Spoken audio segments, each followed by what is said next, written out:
je suis le docteur Bimbernou, je suis directrice des programmes de soins de l'éthique et de la déontologie médicale au ministère de la Santé.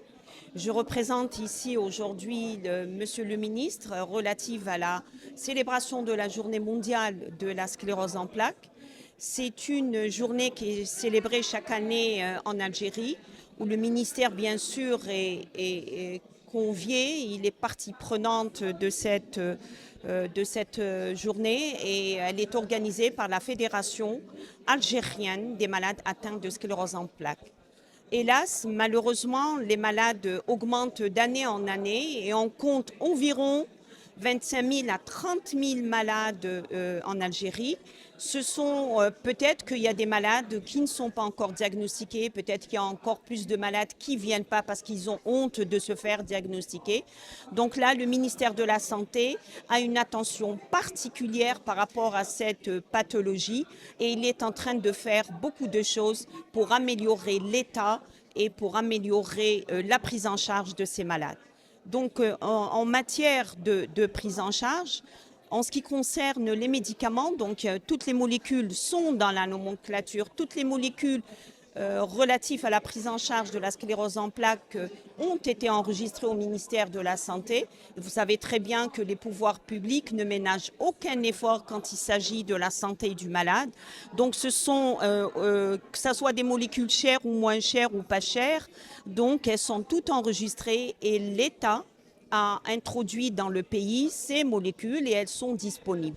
Probablement, vu le nombre de malades élevé, peut-être que on demanderait, les malades aujourd'hui, ils ont demandé à ce qu'il y ait plus en matière de quantité pour la prise en charge à travers le territoire national. Et c'est un point que j'ai pris en considération aujourd'hui, que je transmettrai au ministère de la Santé.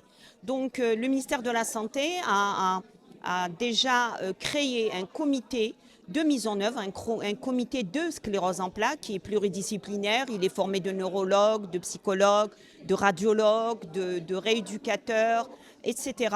Donc qui sont penchés sur la question, c'est-à-dire qui est celle de la prise en charge de ces malades. D'abord, en matière de médicaments, donc là, il faut juste revoir les quantités de ces médicaments. Toutes les molécules sont enregistrées, toutes les molécules sont en remboursement, sont remboursées.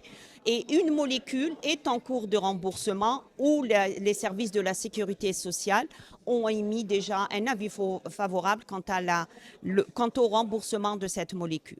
Donc, normalement, tous les médicaments sont disponibles. En ce qui concerne la rééducation fonctionnelle, donc elle se fait un peu partout dans le pays, mais le ministère de la Santé est penché sur la question de mettre en place des centres référents de prise en charge dédiés particulièrement à la sclérose en plaques.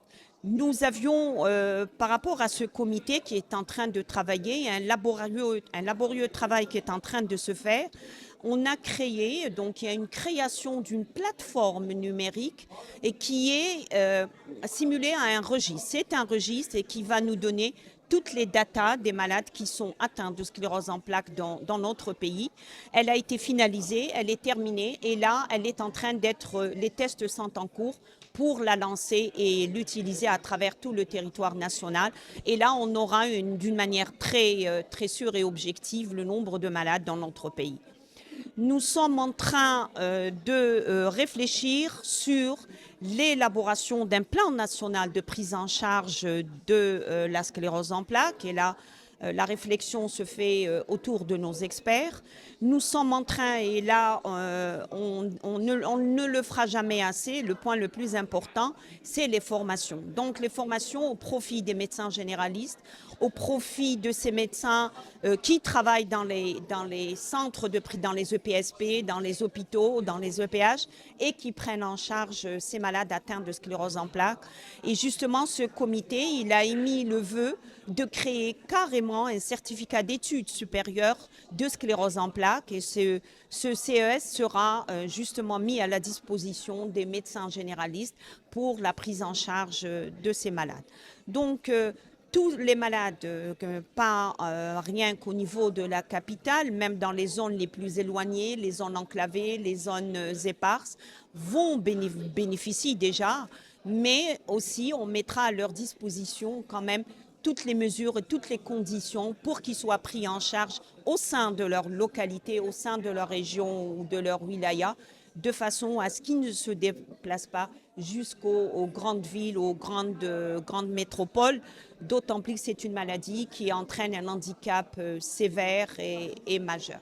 Donc le ministère de la Santé, les pouvoirs publics et les autorités du pays essaient de faire le maximum pour, non seulement pour tous les patients atteints de toutes les pathologies non transmissibles, je fais allusion au cancer, je fais allusion au diabète, à l'hypertension et aux toutes maladies neurologiques aussi dégénératives telles que la sclérose en plaques.